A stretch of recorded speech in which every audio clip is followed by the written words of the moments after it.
Before we jump straight back into fineLine, I just want to explain a few things. You see how these circles are all consistent sizes.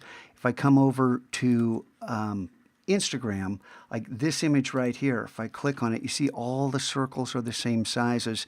And see the overlap? This should look familiar because if we jump back to Photoshop, this was made with the hive, but I set the circles in back here in fineLine. I set the circles, the size of them to 20, which is the maximum size you can have. And I've asked Michael to increase that option.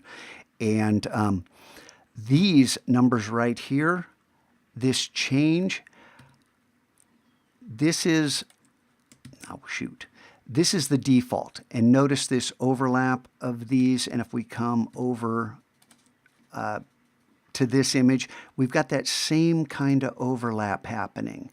And the same thing here to a certain degree, but here I have altered the size of the circles. And that, back in fineLine, that's where increment size, I up this to 20 so you can use a scroll wheel. That's up all the way.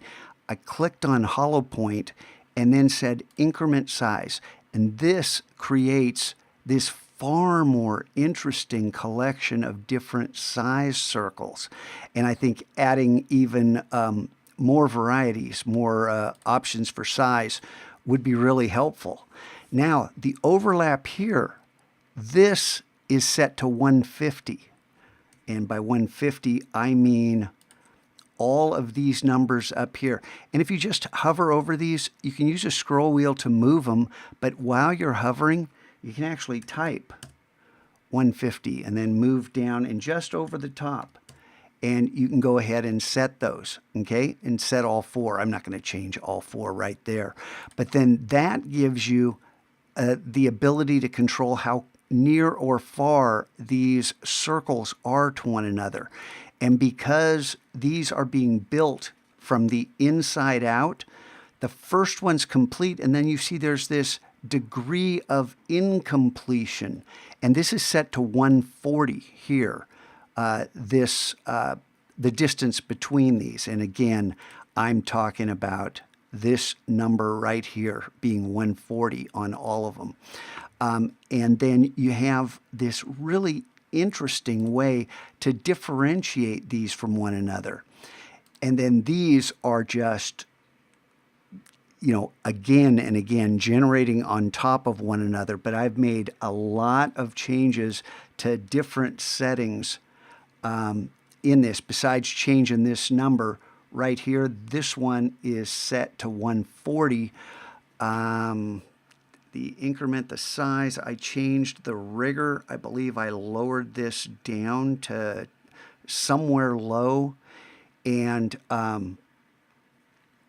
what else? Oh, the number of lines. 2000 is the default. I've made this as low as 99 in order to just experiment with what you get. And this can give you really, well, different results, just playing with these numbers.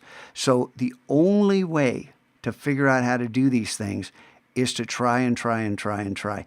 And don't worry about leaving things, you know, incomplete or doing something which, hey, how did these circles break and all that? That's back in Illustrator by selecting and duplicating layers and rotating around and playing around with, you know, the control you have in Illustrator to adjust individual lines.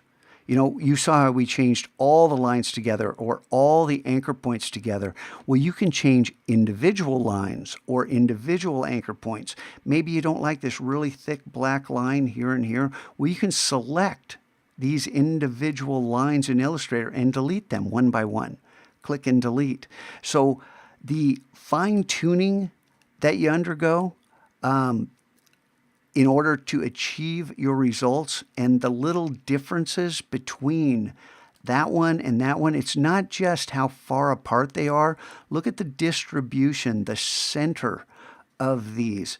I'm playing around with a lot of different settings, trying to understand how this app works. There is so much creative potential lying right here, but you have to dial it in. And the only way to really understand how this works is to experiment. I wouldn't change everything and then see what happens.